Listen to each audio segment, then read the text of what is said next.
let's go to the next fucking factor of shitting on Drew. What'd you say? Riverview poos on Drew's face? Riverview steamer. The Riverview steamer.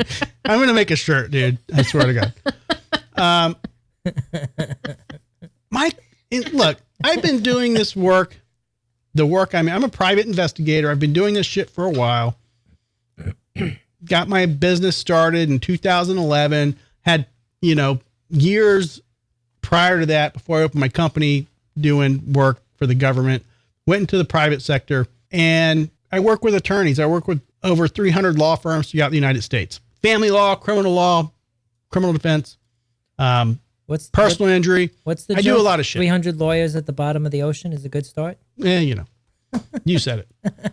I am used to law firms dragging their feet on not paying bills. A lot of them have issues with how they collect money. You hire an attorney, the attorney says my fees are $10,000. And then 3 months later, they contact you and they say, well, we've got depots coming up. We need $1,200 to cover, subpoenaing witnesses and a court reporter and yada, yada. And then you're like, but I paid you $10,000. I thought that was included. And the attorney goes, no, that's my fees. Now you have to pay for costs. So some law firms aren't really good at communicating that with clients. Now, I'm in my business, I'm that cost. So I am the investigator that does shit for the cases. I serve process paperwork for the law firms. We do background checks, all that shit. He's the bitch. So, yeah. So when I send my bill, and always, in this industry, it's Drew, you go do the work, send your invoice later. Now, attorneys, they don't do that shit. When you go to attorney's office, they're like, pay up front. Here's the retainer of what you owe me to even look at your case. Okay. So court reporters, process servers, investigators, a lot of your expert witnesses, they do the work, they invoice later and cross their fingers. So throughout the years, I've dealt with invoicing and hoping and praying, and we use other people in the industry. So I'm in Tampa. If we need to get something done in Miami, North Carolina, New York, California, I have people that work with me on a regular basis. I work with them. We trade work. Hey, they're good. They're in my network. They're going to help me work a case, serve something, investigate something in another state. They invoice me for their work. They don't invoice the attorney. So they invoice me. I knock on the attorney's door and I'm saying, hey, you remember the invoice for that person, that thing we did, last week, 2 months ago, that investigator, that process server, they need to be paid. Okay. Now, I don't just work with one attorney. I work with many. So those contractors, we work with each other a lot. And if I don't work with somebody on a regular basis, I understand some of them want to get paid up front. I get it. A lot of them are doing that now. A lot of them are starting to do that. And I totally respect that. I get it. And I understand why. So now I owe them money on another case, but an attorney contacts me for something totally different. And they say, hey, I need this done over here. And you remember we worked together? And they say, oh, well, you owe me $500 from XYZ. And I'm like, I know, that's another case, another attorney. This is something totally different. I'm not doing shit until you pay me my $500. And that's how shit rolls downhill. And that is the problem with the legal industry and the way that law firms do not understand how their vendors work their business. They do. They just don't give a shit. I think they know exactly how it works. They assume that their word is good. I can't tell you how many times I have invoiced a client, sat there, and they're, well, I'm good for it. I'm good for it. Yeah, well, pay up. Well, so you're good for it. Make good for it. And you just get to that point where it just eats you alive, sitting there thinking, when the fuck are they going to pay their bills? And then they literally, after owing XYZ thousands of dollars, have the fucking balls to send you new work and say, I need this done tomorrow. Do you have like an aging? Like if they don't pay in 45 days, like you get a 10%, bump or something? No. And I've seen that on some things before. Like if you don't pay over, the problem with the legal field, Joe, is if you, God forbid, you hired a collection agency to go after a fucking law firm, you're never getting work from them again. You're done. Right. If you put a late fee on there, you're done. You're never getting work again. So the problem is, so you have no recourse. There's not, because, and they know that.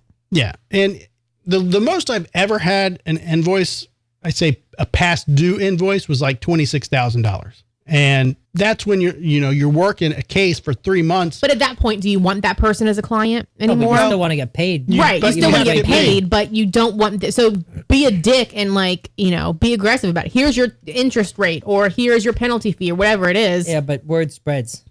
Right. Well, and it also, but I think it's very easy to explain that away. That's what's happening now with social media, though, because the vendors, we have group pages, we have message boards, all these things. So you know who the bad guys are. Word is getting out on the law firms that aren't paying.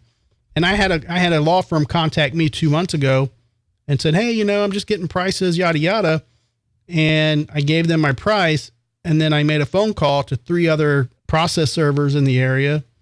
And I said, hey, have you ever worked with XYZ? Yeah, they owe me $1,200. One, yeah, they owe me $500. So law firms will shop around, not pay, and then go to another fucking vendor because the others are refusing to work for them because they owe money. So they have to go to somebody else. We get what's going on. The Florida bar won't do shit, which kind of pisses me off. Okay.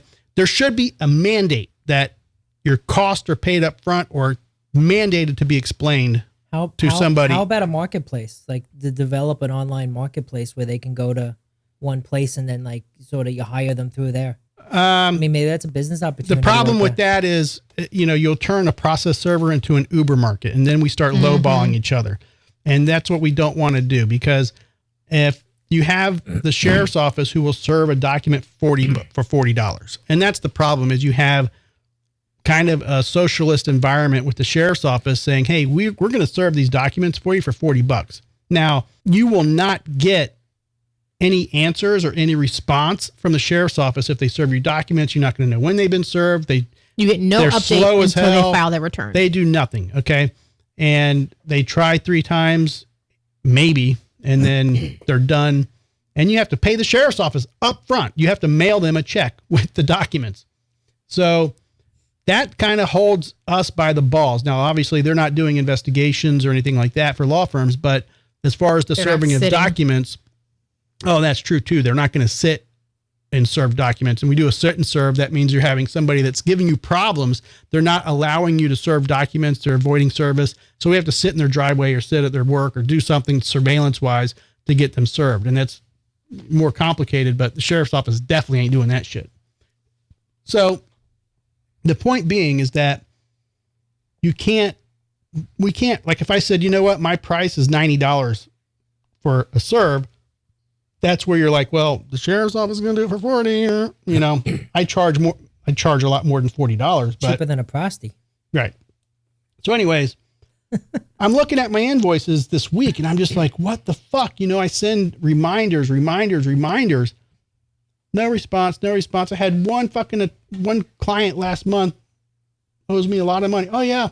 I plan to pay that soon. Okay. Well, I'll plan to do your work soon. I appreciate the response. I said, thank you. I appreciate it. That's what no payment. I sent it again today. I noticed though on QuickBooks, when the email bounces back, it'll tell you that it bounced back.